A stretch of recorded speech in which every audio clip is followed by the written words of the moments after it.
So when we think of the act, I want you to think of the act as the skeleton of what we've got in your body.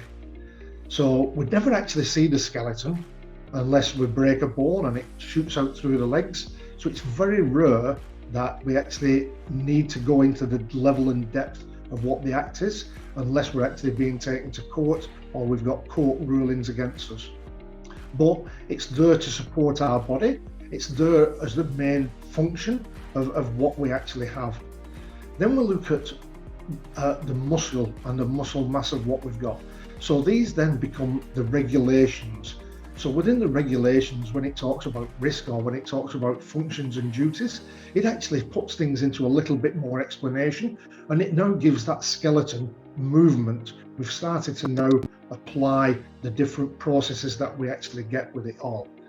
Then we look at the codes of practice. So these are the skin that actually goes on top of the muscle. Yeah. So these become then and bind everything together. So they give you a lot more detail. They give us the sense of feel and the sense of touch. It actually gets into there and gets right down into the nitty-gritty. And George, I'm going to just mention it to you again. So you just said you'd been into the codes of practice there. What's one of the codes of practices that you've had a look at all? Oh, I've looked at a few. I was looking at the scaffolding one the other day. There's a construction code of practice as well. I find it but shows you how the acts can be applied a little bit. Like a lot of the time they reference the act and the code of practice. And the really good thing about the codes of practice is they provide great diagrams for you in how you look at what a scaffold is, you look at what the sole boards are. It actually spells every little piece of information out for you in how you actually do it and how it's connected and what the connection should be with, because there's lots of different components in scaffolding, just as there are in the acts and the regulations. So unless you use them in the right term, the right manner, they'll not hold your scaffold upright or hold it together. It'll be like a jelly if you don't use the right components. So it's really good that we go through them. Then we come on then to the then we come on then to what we call the standards.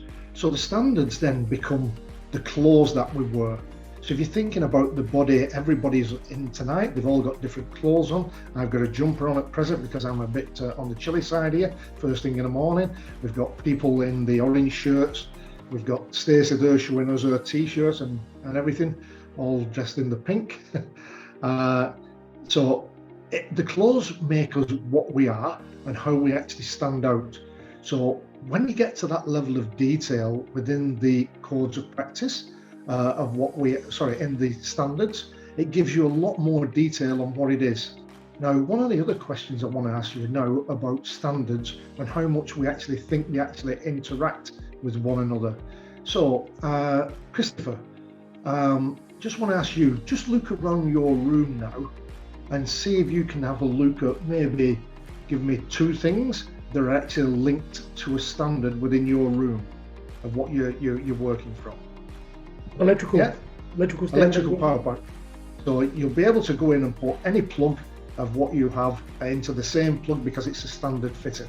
Yep. Anything else? I'm guessing, what about the glass in the window? The glass in the windows is a certain some sort of size. Australian standard for that? It may be double glazed, it may be triple glazed, but it will also have a size and coating that you have to have on there. What about the USB stick which goes into your computer? Do you think that's come to a standard? Comes from a standard of what it all is? Anybody been abroad and used your ATM card in a different country at all? Because all of those cards are fitted and working to a standard. The lighting above our head is all built to a lux standard of what level of lighting we need in the work environment. So it's not just about one thing. Standards actually apply right across a lot of different things.